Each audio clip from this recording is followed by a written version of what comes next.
Anyway, just wanted to quickly sum up some of what we've learned and confirmed in our research on high performance data analysis, which is just data intensive computing that needs HPC, and the subset of that, AI. And these are just some of the projects in the last 12 to 18 months that we've been working on. They're all worldwide in scope studies, and they're all based on in-depth interviews with experts, not limited to people in the traditional HPC community. And they kind of range, as you can see from the titles here, from kind of looking at devices, processing elements, interconnects, and so forth, the technologies, to look all the way to looking at questions from and asking experts about their opinions of where is this whole thing going. Are these machines going to become eventually self-aware because there's a part of the community that believes that, and so forth.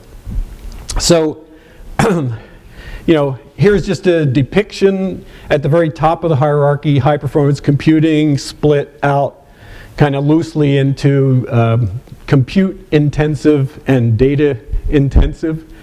That's been a tradition for a long time, and what you see here depicted is the data intensive side of it: simulation on the one hand, analytics on the other hand, both sides growing. And then at the bottom right, new commercial users. It's because this is bringing, HPC is moving into on the enterprise side, or looked at another way, the enterprise side's requirements are pushing up into the HPC competency space, which is probably a better way of looking at it. And these are the repetitive use cases, the ones we are tracking closely. You can read them, I don't need to, except to say that the bottommost one there is the newest one to be added to the list, where, you know, a lot of people have talked about HPC's potential role for edge computing, but it really is starting to happen. People are starting to buy HPC systems for edge work, IoT, smart cities, and so forth, because you don't want to move all that data, and there's a lot of data in some cases in edge applications. Earl showed this earlier as part of his presentation, but this is just our forecast out to the year 2023 for the kind of the superset of high performance data analysis, and then the subset of AI on the bottom part of that. And you can see that we're seeing high performance data analysis market growing to about $6.5 billion in 2023, and then a little less than half of that on the AI side for machine learning, deep learning. What's changed there, and we do update these frequently, is deep learning has progressed less quickly than we thought it would, kind of leaving a lot more in the machine learning bucket. And the primary reason why deep learning has not moved as quickly is because in many cases it takes a whole lot of data, and there are whole market sectors that don't have nearly enough data to drive deep learning, precision medicine being a primary example. So this is one where we asked people, again, well beyond just traditional HPC folks, if they're using HPC.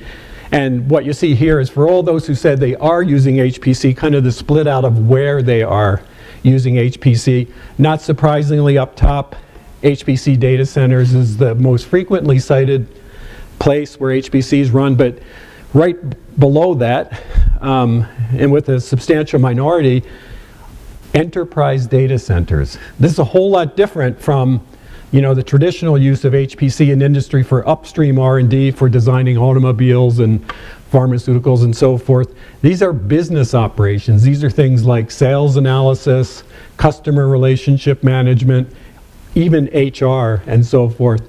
And so you see about a third of the people said, you know, we're using it in the enterprise side of the house. We looked a little more closely at that. About right around half of those folks have had HPC within the organization before, and on the HPC data center side, and they sort of looked and saw, hey, that's working. let's see what happens on the enterprise side, because our requirements have moved up to that. But the other half are brand new to HPC, first-time adopters.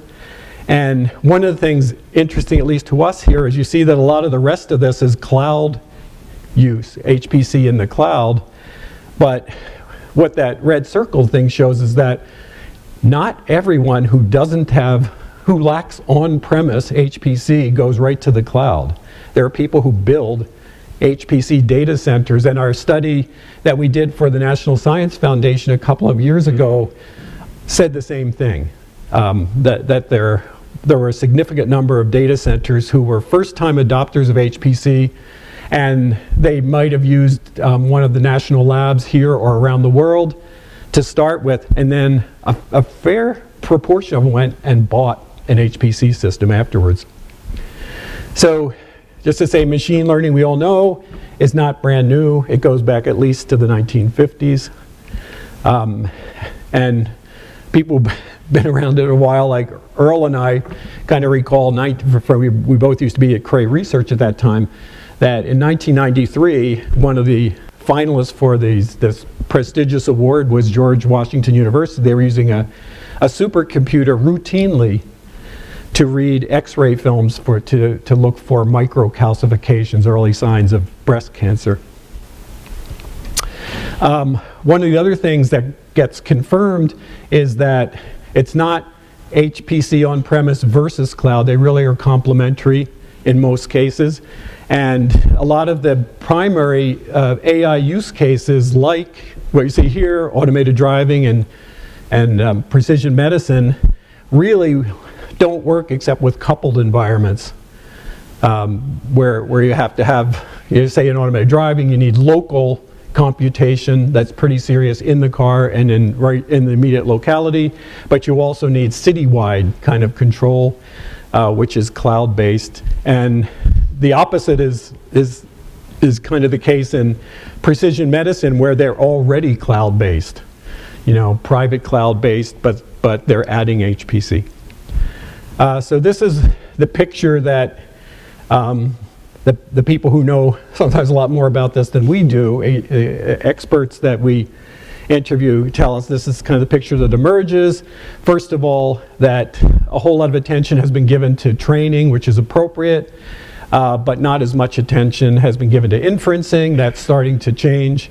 Inferencing is kind of what provides a lot of the smarts for these systems, and so, there's some correlation here where if you have something that's able to inference better, you need less training to carry out the same task, and so a lot of more attention is going to inferencing. But today we really have kind of bounded problems that aren't really that difficult. They're pretty early stage problems, but still very, very useful, like image and voice recognition. But things are still at a very early state. Where things are going is clearly to attack much more challenging, much more economically important in general problems than the ones it's tackling today. And that's going to take some work, but people are confident we'll get there. What people are very divided on is how far this will go, as to whether computers will get to the stage eventually where they're self-aware and they get mad and happy and all the rest. So this, again, was a question aimed at more than just traditional HPC people. How important is HPC going to be for AI? Everybody in this one said it's going to be at least somewhat important, but almost 90% said extremely important. This is, speaking of inferencing, one of the things that is now starting to happen a lot more, which is the application of more serious kinds of inferencing to scientific and other problems, and sometimes called intelligence simulation. But it's kind of like if you have an exploration space, it's helpful if you can apply inferencing that says, here's 95% of this space you don't need to worry about. It's dead ends.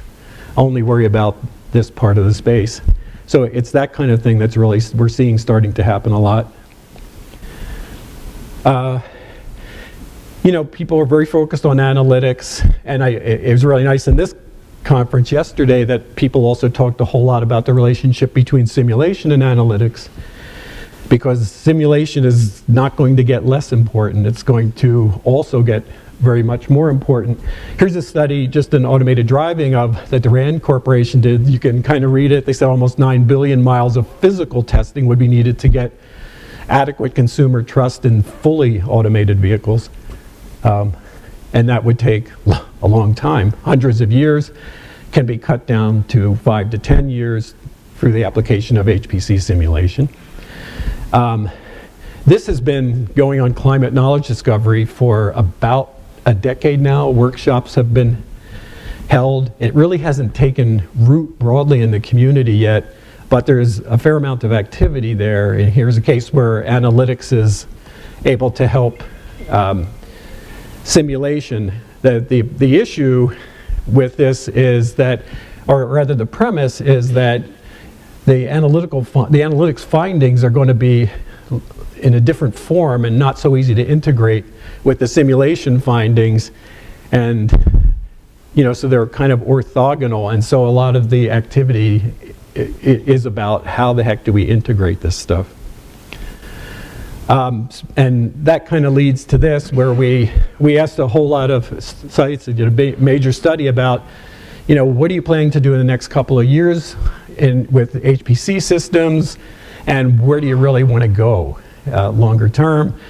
And most of them said, well, today we're running both our simulation and AI kinds of stuff on the same system. Guess why? Because we can't suddenly go to our bosses when we've always bought one system and say, give us money for two. So they have to do that, but they realize that that's not good, not a good long-term solution. They said in a couple of years, most of them said that they're going to buy a separate system to handle the analytics stuff, because the architectures are different enough that for cost reasons, it doesn't make sense to load up completely on the analytics one. That would be kind of overkill for the compute part. But farther in the future, but the problem is then they get, again, these orthogonal results, because there are a lot of problems that benefit from both simulation and analytics runs. And you get these orthogonal results that have to be integrated in the brains of the researchers, because the computers can't do that today. But that's where people want to go to, and I know people like Rick Stevens are very concerned about that and working that, as are some others we've talked with. And then this is just, I'm not going to go through it, but it's just depicting there's just a whole lot of devices that are coming out here to attack AI-specific kinds of problems or use cases or algorithms, just a lot of investment in action. And Alex Norton from our team here is really focused very hard on that. And clearly that involves co-design. The only thing I'll say here on this slide is that we did a large survey and asked, do you think GPUs will face serious competition in the next 3 to 4 years? 78% of the people said yes. And clearly there are implications here for power consumption. A lot of lessons in the embedded world are sort of coming up into the HPC world. And there's a lot of cloud involvement, because there's increasingly interoperation between on-premise and cloud computing, a lot of hybrid stuff going on, and that's it.